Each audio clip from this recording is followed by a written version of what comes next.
નમસ્કાર મિત્રો આજની વિડીયોમાં વાત કરીશું દેશ અને દુનિયાના સુપરફાસ્ટ સમાચારની।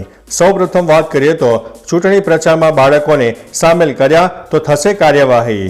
ચૂંટણી પંચે લોકસભાની ચૂંટણીની તૈયારીઓ શરૂ કરી દીધી છે।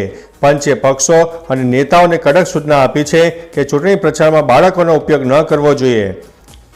ઈસીએ કહ્યું છે કે સામાન્ય ચૂંટણી પ્રચાર દરમિયાન બાળકોને પેમ્પલેટ વહેંચતા, પોસ્ટર ચોંટાડતા, સૂત્રોચ્ચાર કરતા અથવા રેલીઓમાં પાર્ટીના ઝંડા લહેરાવતા જોયા તો બાળ મજૂરી સંબંધિત તમામ કાયદાઓ હેઠળ કાર્યવાહી કરવામાં આવશે।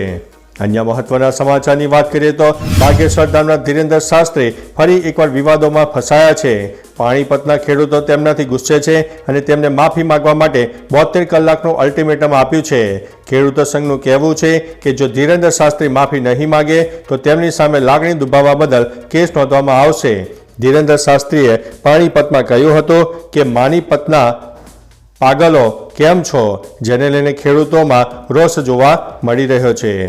અન્ય મહત્વના સમાચારની વાત કરીએ તો 14 વર્ષની ઉંમરે એક્ટ્રેસની થઈ હતી છેડતી।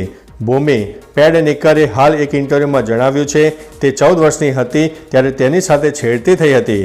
કહ્યું છે કે હું બાંદ્રામાં મેળામાં ગઈ હતી, હું ચાલી રહી હતી અને કોઈ મારા શરીરના પાછળના ભાગે વારંવાર સ્પર્શ કરીને ચપટી ભરતું હતું। તે સમયે મેં કોઈને કંઈ કહ્યું ન હતું કારણ કે આ ઘટના પછી હું આઘાતમાં હતી।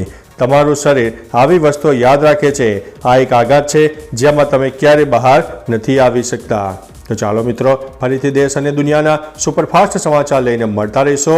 ત્યાં સુધી અમને રજા આપશો। નમસ્તે।